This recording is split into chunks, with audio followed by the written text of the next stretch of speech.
A very good afternoon to you. This is TV Sapienza on Star Times Channel 260. Today is Thursday, the 1st of May 2025. My name is Joe Igbo. In our news headlines this afternoon, today is Workers' Day, otherwise called May Day, set aside to celebrate workers' contributions to the nation's economy. The People's Democratic Party (PDP) has vowed to reclaim its mandate in Delta State following the defection of the state governor Monday Okpeholo. Following the defection of the state governor Sheriff Oborowori and his entire cabinet to the All Progressives Congress (APC).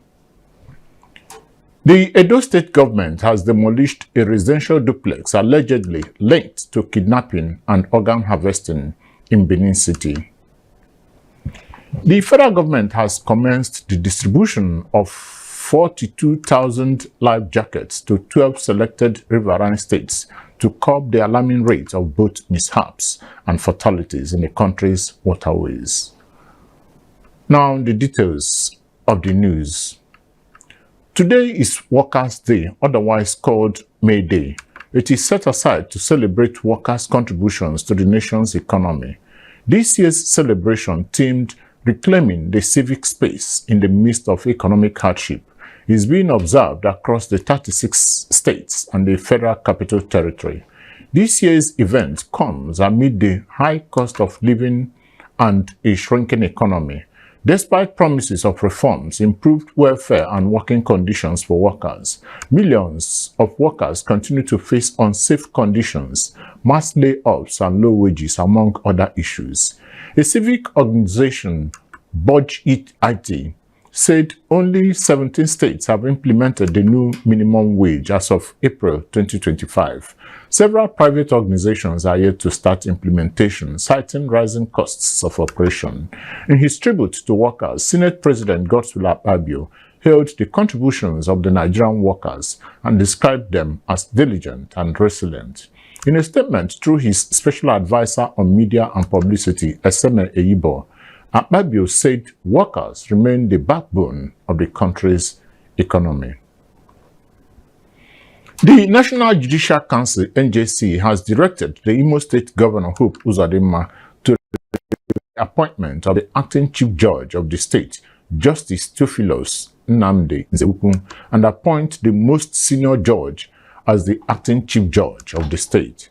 The NJC, under the leadership of the Chief Justice of Nigeria, Justice Kudirat Kekereekun, also directed that Justice Nzewukwu should be issued a query to show cause within 7 days why disciplinary action should not be taken against him for presenting himself to be sworn in as the acting CJ. Justice Nzewukwu was sworn in by Governor Hope Uzodinma as the acting Chief Judge of Imo State on April 4th. The swearing-in of Nzewukwu came months after the former Chief Judge, Justice Teresa Chikeka, was removed by the National Judicial Council (NJC) following an indictment for age falsification. According to the statement by the Deputy Director of Information of the NJC, Kemi Ogedengbe Babalola, the Council took the decisions at its 108th meeting held on April 29th and 30th, 2025. The Council also suspended 3 serving judicial officers, including a Justice of the Court of Appeal, for 1 year each, without pay for various acts of judicial misconduct. Operation Clean and Healthy Anambra, or Ocha Brigade, has raided and sealed a factory allegedly producing counterfeit disinfectants in Obosi.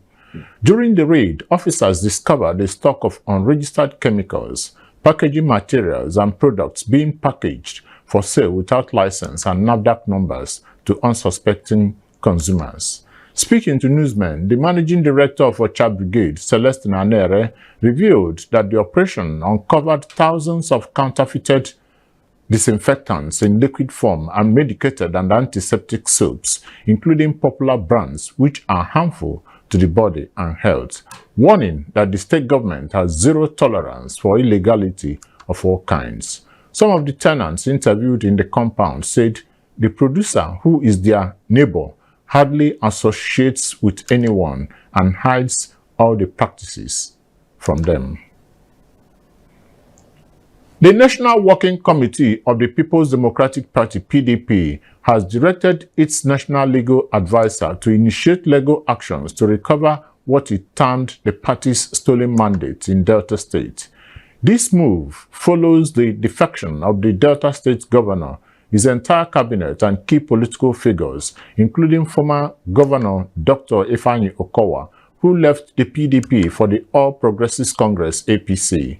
Addressing newsmen after an emergency National Working Committee meeting in Abuja, PDP Acting National Chairman Ambassador Umar Damagum expressed deep disappointment over the defections, but maintained that the PDP remains a strong and enduring political force.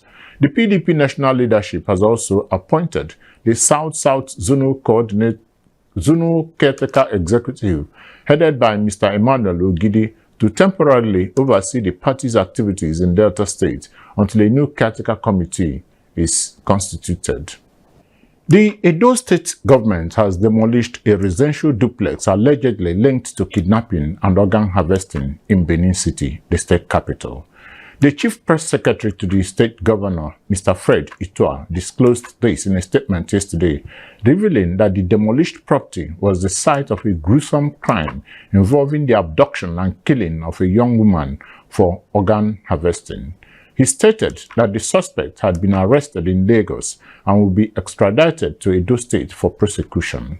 Itua stressed that the building where the crime was committed belonged to the father of the suspected kidnapper and organ harvester, who had made valuable statements.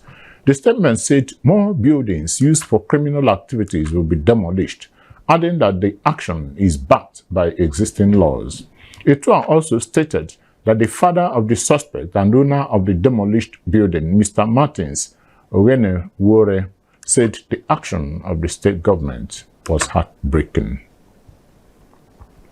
Deposit money banks have raised their shock message service or SMS alert charges by 50% with effect from today, May 1st. Among the banks are Guaranty Trust Bank, EcoBank, as well as others that have informed their customers of the increase of the charges to 6 naira per SMS. While GT Bank announced a 50% increase in its SMS transaction alert fee from 4 naira to 6 naira per message, citing charges in telecom service rates.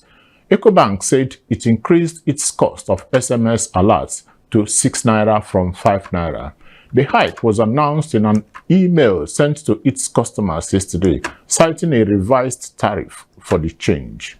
The increase came after recent tariff hikes, after the Nigerian Communications Commission, or NCC, approved a 50% adjustment to end-user tariffs of telecom services in the country. Telecom operators had increased prices for data and voice calls in February, citing rising operation costs in the country. The SMS alert system allows customers to receive real-time notifications of activities on their accounts, helping them monitor any unauthorized or suspicious transactions.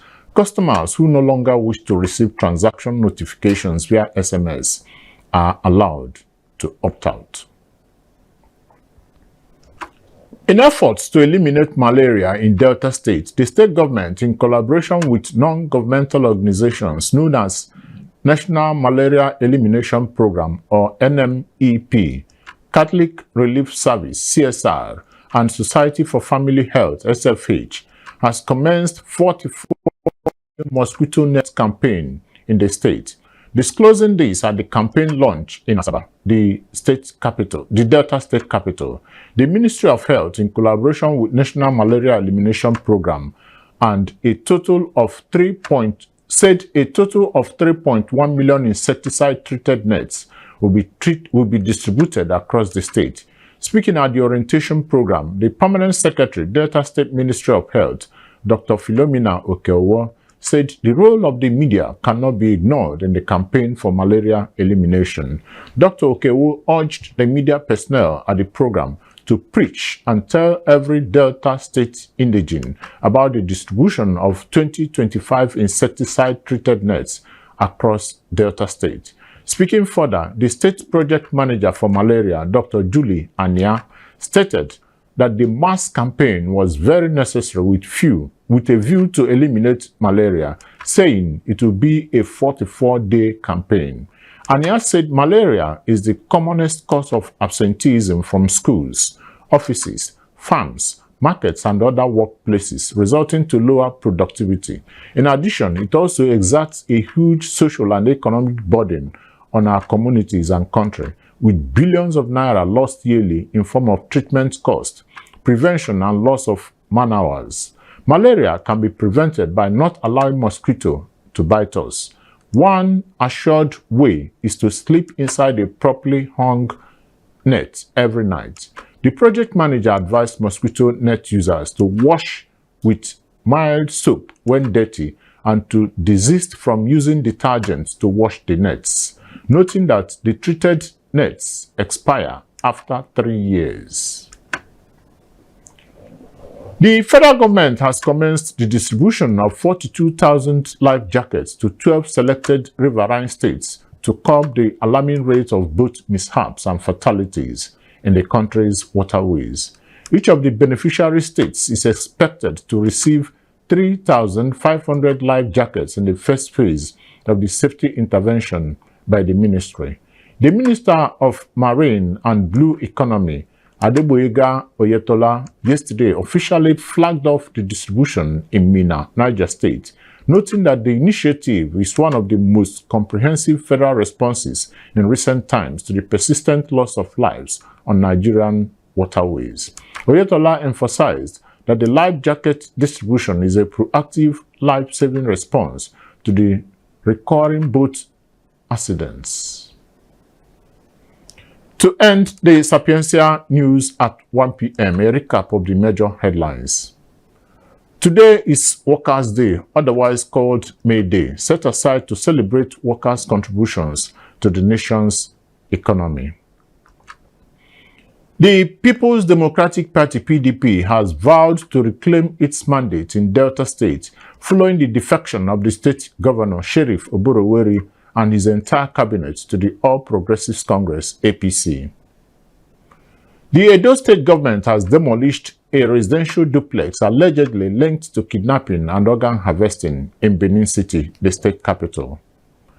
And finally, the federal government has commenced the distribution of 42,000 life jackets to 12 selected riverine states to curb the alarming rate of boat mishaps and fatalities in the country's waterways. That was the Sapientia TV news at 1 p.m. On behalf of the editorial and technical crew, I am Joe Igbo. Good afternoon and thanks for choosing TV Sapientia.